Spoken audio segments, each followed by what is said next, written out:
Hello students, welcome to Allotrope classes one step ahead for learning where we help you to achieve your goals. Students आज का जो हमारा topic है types of bonds. Bonds आपके कितने type के होते हैं और किन कंडीशंस में बॉन्ड्स का फॉर्मेशन होता है। ओके तो काफ़ी इंपॉर्टेंट टॉपिक है आपका, केमिस्ट्री से रिलेटेड। केमिस्ट्री डिपेंड करती है टाइप्स ऑफ बॉन्ड्स पर और बॉन्ड्स के फॉर्मेशन पर कि कहाँ कौन सा बॉन्ड बनता है, मॉलिक्यूल्स का फॉर्मेशन कैसे होता है, क्योंकि मॉलिक्यूल्स का फॉर्मेशन आपका बॉन्ड्स पर डिपेंड करता है। तो इसीलिए टाइप्स ऑफ बॉन्ड एक इम्पॉर्टेंट टॉपिक है। तो आज हम इसी टॉपिक पर डिस्कस करेंगे और इसके टाइप्स पर डिस्कस करेंगे बॉन्ड्स के, और कैसे वो बनते हैं, किन कंडीशंस में वो बनते हैं, उन सभी के बारे में डिस्कशन करेंगे। तो फर्स्ट ऑफ ऑल जो माइंड में क्वेश्चन आता है वो ये आता है कि बॉन्ड्स बनते क्यों हैं, मीन्स एटम्स कंबाइन क्यों होते हैं। तो उसके लिए जो थ्योरी दी थी वो दो साइंटिस्ट थे, कोसेल और लुइस। उन्होंने एक थ्योरी दी थी, okay, electronic theory of valency. उसके अकॉर्डिंग उन्होंने ये बताया था कि जो एटम्स होते हैं एलिमेंट्स के, वो अपने आउटर मोस्ट शेल में यानी कि वैलेंस शेल में 8 इलेक्ट्रॉन्स को कंप्लीट करने की कोशिश करते हैं, और 8 इलेक्ट्रॉन्स कंप्लीट करने के साथ साथ वो नोबल गैस, जो नियरेस्ट नोबल गैस होती है उनके आसपास, उसका इलेक्ट्रॉनिक कॉन्फ़िगरेशन गेन करने की कोशिश करते हैं। ओके तो जैसा कि हम जानते हैं कि helium, neon, argon, krypton, xenon, radon, ये हमारी नोबल गैसेस हैं। तो इनके आउटर मोस्ट शेल में 8 इलेक्ट्रॉन्स होते हैं। सभी एलिमेंट्स के एटम अपनी आउटर मोस्ट शेल में, वैलेंस शेल में 8 इलेक्ट्रॉन्स कंप्लीट करने की कोशिश करते हैं, और इसीलिए इन्हीं इलेक्ट्रॉन्स को कंप्लीट करने के लिए वो क्या करते हैं, एक दूसरे के साथ बॉन्डिंग करते हैं। अब वो बॉन्डिंग डिपेंड करती है कि इलेक्ट्रॉन्स का क्या हो रहा है, डोनेशन हो रहा है, कंप्लीटली ट्रांसफ़र हो रहा है, या शेयरिंग हो रही है इलेक्ट्रॉन्स की, या इलेक्ट्रॉन्स आपका केवल एक एटम दे रहा है और दूसरा उससे इलेक्ट्रॉन ले रहा है, बट वो पहले जो एटम है वो दूसरे से इलेक्ट्रॉन नहीं ले रहा है। इसी के बेसिस पर आपके टाइप्स ऑफ बॉन्ड्स डिपेंड करते हैं कि वो किस टाइप का बॉन्ड फॉर्मेशन होगा। ओके तो चलिए चलते हैं टाइप्स ऑफ बॉन्ड्स पर। यहाँ आप देख सकते हैं कि there are 3 types of bonds. First, electrovalent, it is also known as ionic bond. Second, covalent bonds, there are 3 types of covalent bonds, single, double and triple, which is depends on the number of electrons of sharing. Number third, coordinate, it is also known as dative bond. Okay तो one by one हम discuss करते हैं इन तीनों bonds के बारे में, इनके examples के बारे में, and how they bonds are formed. Okay the first, electrovalent और आयनिक बॉन्ड। तो इलेक्ट्रोवैलेंट और आयनिक बॉन्ड की जो थ्योरी दी थी वो एक साइंटिस्ट थे, जे.एन. लुइस। आप देख सकते हैं यहाँ पर उनका पिक्चर दिखाई दे रहा होगा आपको। तो कोसेल लुइस थ्योरी के बाद जे.एन. लुइस ने ही बताया था इलेक्ट्रोवैलेंट और आयनिक बॉन्ड के बारे में। तो उन्होंने ये बताया था कि ये बॉन्ड जब बनता है जब एक एटम से दूसरे एटम पर इलेक्ट्रॉन्स का कंप्लीट ट्रांसफ़र होता है, मतलब एक एटम आपका इलेक्ट्रॉन्स दे देता है दूसरे एटम को, और वो अपने आसपास की जो नियरेस्ट नोबल गैस है उसका इलेक्ट्रॉनिक कॉन्फ़िगरेशन गेन कर लेता है, मींस अपने आउटर मोस्ट शेल में 8 इलेक्ट्रॉन्स कंप्लीट करता है, अपना ऑक्टेट कंप्लीट करता है। सिमिलरली हाइड्रोजन और हीलियम के लिए ये ऑक्टेट ना होकर ड्यूप्लेट होगा, क्योंकि उनके आउटर मोस्ट शेल में 2 इलेक्ट्रॉन्स होते हैं। ओके तो इस तरीके से जो बॉन्ड्स बनते हैं उन्हें हम बोलते हैं आयनिक बॉन्ड या इलेक्ट्रोवैलेंट बॉन्ड। ये बॉन्ड्स आपके आयंस के थ्रू बनते हैं, इसीलिए हम इन्हें बोलते हैं इलेक्ट्रोवैलेंट या आयनिक बॉन्ड। यहाँ पर हम देखते हैं एक्सप्लेनेशन कि कैसे आयनिक बॉन्ड का फॉर्मेशन होता है। तो बेसिकली क्या होता है, जितने भी एटम्स होते हैं हमारे वो इलेक्ट्रिकली न्यूट्रल होते हैं, मींस उन पर कोई चार्ज नहीं होता है। उसमें इक्वल नंबर ऑफ प्रोटॉन्स और इलेक्ट्रॉन्स प्रेजेंट होते हैं, जिस वजह से वो न्यूट्रल होता है। और ये क्या करते हैं कि इलेक्ट्रॉन्स को डोनेट कर सकते हैं कुछ एटम्स हमारे, और जब वो इलेक्ट्रॉन्स को डोनेट करते हैं तो उन पर पॉजिटिव चार्ज आ जाता है, क्योंकि उनमें पॉजिटिव चार्ज इसलिए आता है क्योंकि नंबर ऑफ प्रोटॉन्स उनके नंबर ऑफ इलेक्ट्रॉन्स से क्या हो जाते हैं, ज़्यादा, क्योंकि वो इलेक्ट्रॉन्स का डोनेशन कर रहे हैं। जैसे कि आप देख सकते हैं हमारे पास एक एटम था ए, उसने 1 इलेक्ट्रॉन का डोनेशन किया और उस पर चार्ज आ गया पॉजिटिव। ओके और सेम इसी तरीके से अगर इलेक्ट्रॉन्स का गेन हो रहा है तो नंबर ऑफ इलेक्ट्रॉन्स इंक्रीज हो जाते हैं, जिससे नंबर ऑफ इलेक्ट्रॉन्स आपके ज़्यादा हो जाते हैं नंबर ऑफ प्रोटॉन्स से। इसी तरीके से एटम पर हमारा क्या आ जाता है, नेगेटिव चार्ज आ जाता है। जैसे कि आप देख सकते हैं कि बी ने एक इलेक्ट्रॉन गेन किया और उस पर नेगेटिव चार्ज आ गया। ओके, तो इस तरीके से ये दोनों अपोजिट चार्ज पार्टिकल्स, जो हमारा पॉजिटिव चार्ज पार्टिकल है ए पॉजिटिव और नेगेटिव चार्ज पार्टिकल बना है बी नेगेटिव, वो एक दूसरे को अट्रैक्ट करते हैं इलेक्ट्रोस्टैटिक फोर्स ऑफ अट्रैक्शन के थ्रू। तब इन दोनों के बीच में बॉन्ड्स का फॉर्मेशन होता है और उस बॉन्ड को हम बोलते हैं इलेक्ट्रोवैलेंट बॉन्ड और आयनिक बॉन्ड। क्लियर? ये जो बॉन्ड है आपका, ये तब बन जाता है जब आपका एक एटम इलेक्ट्रॉन को लूज कर रहा हो और दूसरा एटम इलेक्ट्रॉन को गेन कर रहा हो, और इस तरीके से इलेक्ट्रॉन को गेन और लूज करने के थ्रू वो अपने नियरेस्ट नोबल गैस का इलेक्ट्रॉनिक कॉन्फ़िगरेशन भी गेन कर लेते हैं। मींस उनके आउटर मोस्ट शेल में 8 या 2 इलेक्ट्रॉन्स प्रेजेंट हो जाते हैं। ओके, तो इस तरीके से हमारा बनता है इलेक्ट्रोवैलेंट बॉन्ड और आयनिक बॉन्ड। आइए देखते हैं इसकी कुछ एग्जांपल्स को। सबसे जो सिंपल एग्जांपल है हमने यहाँ पर दिया है सोडियम क्लोराइड। सोडियम का एटॉमिक नंबर होता है 11, तो उसको हम जब इलेक्ट्रॉनिक कॉन्फ़िगरेशन नोट करेंगे तो 281 होगा। आपने प्रीवियस क्लासेस में सीखा होगा इलेक्ट्रॉनिक कॉन्फ़िगरेशन नोट करना। तो एक इलेक्ट्रॉन इसके आउटर मोस्ट शेल में एक्स्ट्रा प्रेजेंट है, तो ये एक इलेक्ट्रॉन को क्या कर सकता है, डोनेट कर सकता है। तो एक इलेक्ट्रॉन डोनेट करने पर आप देख सकते हैं इसकी आउटर मोस्ट शेल में 8 इलेक्ट्रॉन हो जाते हैं और इस पर एक पॉजिटिव चार्ज आ जाता है क्योंकि इसने एक इलेक्ट्रॉन का डोनेशन किया है। क्लोरीन का एटॉमिक नंबर होता है 17, तो 287 हो जाएगा इलेक्ट्रॉनिक कॉन्फ़िगरेशन। तो ये एक इलेक्ट्रॉन को गेन कर सकता है ताकि इसका ऑक्टेट कंप्लीट हो जाए, आउटर मोस्ट शेल में इसके 8 इलेक्ट्रॉन कंप्लीट हो जाए। तो यहाँ इसने एक इलेक्ट्रॉन का गेन किया तो इस पर नेगेटिव चार्ज आ गया और आप देख सकते हैं क्लोरीन के चारों तरफ 8 इलेक्ट्रॉन हमने शो किए हैं। ठीक है, ये जो इलेक्ट्रॉन्स हम शो कर रहे हैं इन्हें हम बोलते हैं लुईस डॉट स्ट्रक्चर्स। तो Na पॉजिटिव Cl निगेटिव को अट्रैक्ट करता है, दोनों बॉन्ड्स का फॉर्मेशन कर लेते हैं, दोनों के बीच में एक एक इलेक्ट्रॉन का क्या हो रहा है, डोनेशन हो रहा है, ट्रांसफ़र हो रहा है from one atom to another atom. तो दोनों के बीच में बनने वाला बॉन्ड होता है सिंगल बॉन्ड। ओके, तो यहाँ पर जो आयंस का फॉर्मेशन हो रहा है उसी वजह से इनके बीच में बन रहा है आयनिक बॉन्ड या बोल सकते हैं इलेक्ट्रोवैलेंट बॉन्ड।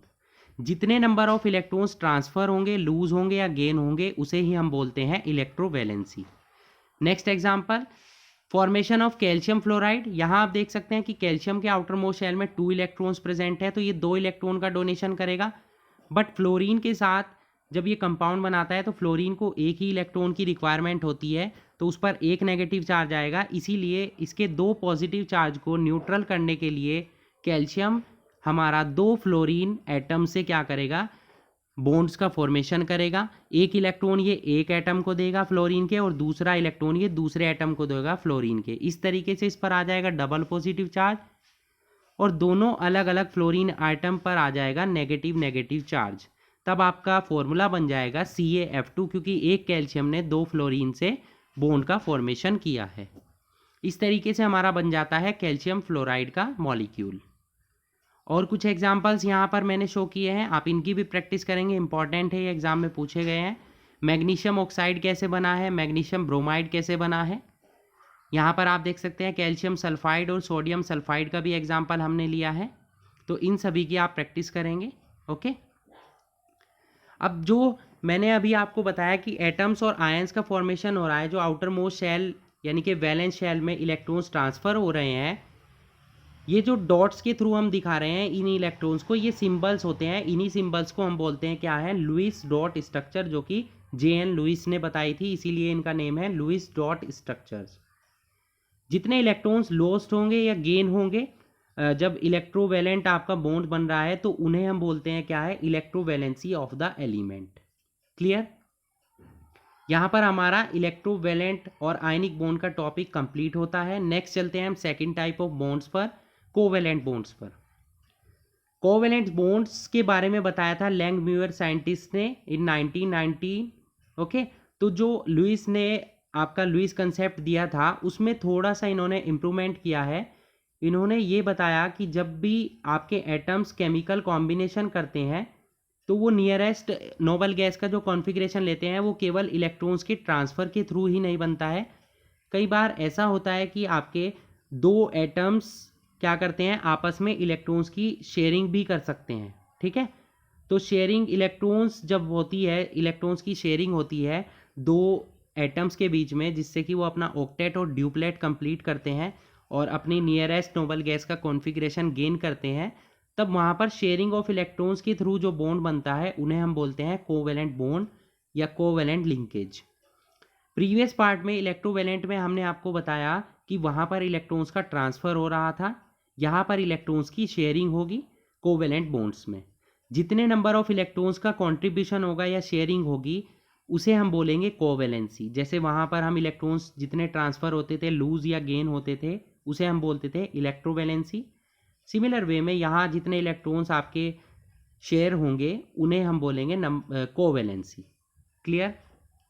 अब मैंने आपको बताया कि ये कोवेलेंट बॉन्ड 3 टाइप्स के होते हैं। Number 1 single covalent, number 2 double covalent और नंबर 3 ट्रिपल कोवेलेंट।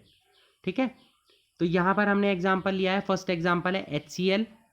यहाँ पर क्या हो रहा है, हाइड्रोजन के पास एक इलेक्ट्रॉन है तो इसको भी एक इलेक्ट्रॉन की रिक्वायरमेंट है अपना ड्यूप्लेट कंप्लीट करने के लिए, और क्लोरीन के आउटर मोस्ट शेल में 7 इलेक्ट्रॉन्स है तो इसको भी एक इलेक्ट्रॉन की रिक्वायरमेंट है अपना ऑक्टेट कंप्लीट करने के लिए। तो आप देख सकते हैं कि दोनों ने एक एक इलेक्ट्रॉन्स की शेयरिंग कर ली है। जो शेयरिंग ऑफ इलेक्ट्रॉन्स है वो सर्कल दोनों के मिड में प्रेजेंट है। तो क्योंकि एक एक इलेक्ट्रॉन्स की शेयरिंग हुई है तो दोनों के बीच में जो बॉन्ड बना है वो सिंगल कोवेलेंट बॉन्ड बना है। सिमिलरली क्लोरीन के दो एटम जब क्लोरीन मॉलिक्यूल बनाते हैं Cl2 गैस, उनमें भी एक एक इलेक्ट्रॉन्स की शेयरिंग होती है तो उनके बीच में भी क्या आता है, सिंगल बॉन्ड आता है। अगर हम ऑक्सीजन मॉलिक्यूल की बात करें O2, तो ऑक्सीजन के आउटर मोस्ट शेल में 6 इलेक्ट्रॉन होते हैं, जिससे कि उसे अपना ऑक्टेट कंप्लीट करने के लिए दो दो इलेक्ट्रॉन की रिक्वायरमेंट होती है, तो वहाँ पर डबल बॉन्ड आता है। सिमिलरली नाइट्रोजन को 3 इलेक्ट्रॉन की रिक्वायरमेंट होती है, तो N2 जब बनता है नाइट्रोजन का मॉलिक्यूल तो वहाँ पर हमारा ट्रिपल बॉन्ड बनता है। आइए देखते हैं कुछ और इम्पॉर्टेंट एग्जाम्पल्स को। ये मैंने आपको बता दिया है कि जब सिंगल एक एक इलेक्ट्रॉन्स की शेयरिंग हो तो वहाँ पर हमारी कोवैलेंसी 1 होगी और वहाँ पर सिंगल बॉन्ड आएगा जिसे कि हम सिंगल लाइन से डिनोट करेंगे। 2 इलेक्ट्रॉन की शेयरिंग होगी तो डबल बॉन्ड यानी कि डबल लाइन से डिनोट करेंगे, और 3 इलेक्ट्रॉन्स की शेयरिंग होगी तो ट्रिपल लाइन से शो करेंगे। यहाँ पर ट्रिपल लाइन में आपको 3 लाइन्स बनानी है। ओके, ये कुछ और एग्जाम्पल्स हैं हमारे कोवेलेंट बॉन्ड्स के, जिसमें कि एक एक इलेक्ट्रॉन्स की शेयरिंग दिखाई गई है, 2 की दिखाई गई है, 3 की दिखाई गई है, या एक ऐसा मॉलिक्यूल लिया गया है जिसमें कि आपका एक एटम 2 या मल्टीपल टाइम्स है और एक आपका सिंगल टाइम्स है। जैसे कि H2O में हाइड्रोजन 2 बार प्रेजेंट है, NH3 में हाइड्रोजन 3 बार प्रेजेंट है। तो इनके बीच में इलेक्ट्रॉन्स की शेयरिंग कैसे होती है, कि सिंगल बॉन्ड बनता है या डबल बॉन्ड। ये कुछ और एग्जाम्पल्स हैं कोवेलेंट बॉन्ड के।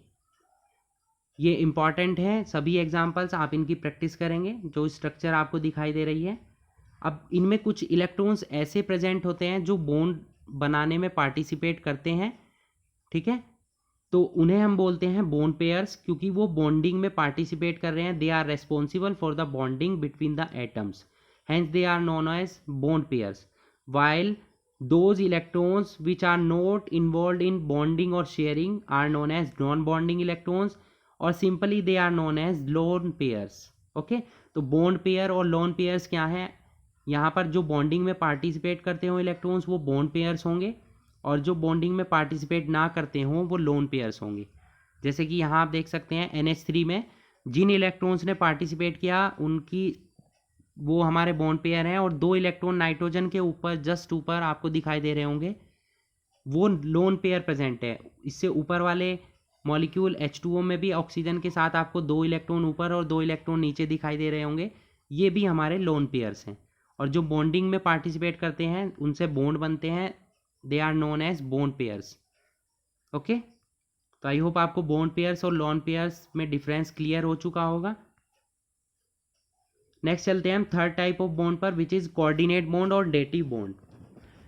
लुईस ने हमें बताया कि इलेक्ट्रॉन्स के ट्रांसफ़र के थ्रू इलेक्ट्रोवेलेंट बॉन्ड बनता है। लैंगम्यूर ने हमें ये बताया कि इलेक्ट्रॉन्स की शेयरिंग के थ्रू हमारा कोवेलेंट बॉन्ड बनता है।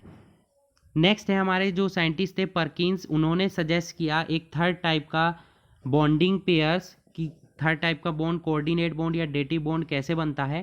तो ये तब बनता है आपका कुछ स्पेशल कंपाउंड्स में, जैसे कि हमने एग्जांपल लिया है यहाँ पर sulphur trioxide and sulphur dioxide, sulphuric acid, nitric acid, there are various examples of coordinate bonds. तो इनमें क्या होता है कि इलेक्ट्रॉन, एक एटम ऐसा प्रेजेंट होता है जिसने अपने इलेक्ट्रॉन्स की शेयरिंग करके या ट्रांसफ़र करके अपना ऑक्टेट कंप्लीट कर चुका है, बट उसके वैलेंस शेल में अभी भी कुछ इलेक्ट्रॉन्स एक्स्ट्रा प्रेजेंट है। ठीक है, तो वो क्या करता है, उन इलेक्ट्रॉन्स को एक ऐसे एटम को डोनेट कर देता है जिसको इलेक्ट्रॉन्स की रिक्वायरमेंट होती है, जिसके पास इलेक्ट्रॉन्स की कमी होती है। वो एक एटम भी हो सकता है और मल्टीपल एटम्स भी हो सकते हैं। तो जब इलेक्ट्रॉन्स एक ही एटम आपका डोनेट करे बट वो इलेक्ट्रॉन्स दोनों एटम्स के बीच में बॉन्डिंग करते हों, तब हम वहाँ पर बनता है हमारा कोऑर्डिनेट या डेटिव बॉन्ड। क्लियर? शेयरिंग यहाँ पर भी हो रही है इलेक्ट्रॉन्स की, बट यहाँ पर शेयरिंग पेयर ऑफ इलेक्ट्रॉन्स केवल एक एटम डोनेट करता है, कोवेलेंट में दोनों एटम डोनेट करते हैं। इसके एग्जाम्पल्स के थ्रू हम समझेंगे। पहले इसकी डेफिनेशन देख लेते हैं। When in the formation of a bond the electron lone pair is donated, वो कौन से इलेक्ट्रॉन होंगे, लोन पेयर होंगे, क्योंकि वो एक्स्ट्रा होते हैं, जैसे नाइट्रोजन और ऑक्सीजन पर अभी आपने देखे। तो उन इलेक्ट्रॉन्स को वो डोनेट कर देते हैं दूसरे एटम या एटम्स को उनका ऑक्टेट कंप्लीट करने के लिए। वहाँ पर जो हमारा बॉन्ड बनता है वो हमारा बन जाता है कोऑर्डिनेट बॉन्ड, या उसे ही हम बोलते क्या है, डेटिव बॉन्ड। क्लियर? यहाँ पर क्या होगा, जो इलेक्ट्रॉन डोनेट करता है उसे हम बोलते हैं क्या, डोनर, और जो इलेक्ट्रॉन गेन करता है उसे हम एक्सेप्टर बोलते हैं। और कोऑर्डिनेट बॉन्ड को हम एक एरो की हेल्प से शो करते हैं, और एरो का जो आपका हेड होता है वो एक्सेप्टर की साइड होता है, और जो टेल होता है उसका वो डोनर की साइड होता है। क्लियर? इस बॉन्ड को हम डेटिव बॉन्ड या सेमी पोलर बॉन्ड भी बोलते हैं। यहाँ कुछ एग्जाम्पल्स हैं हमारे। फर्स्ट हमने लिया formation of A coordinate bond between NH3 and BF3।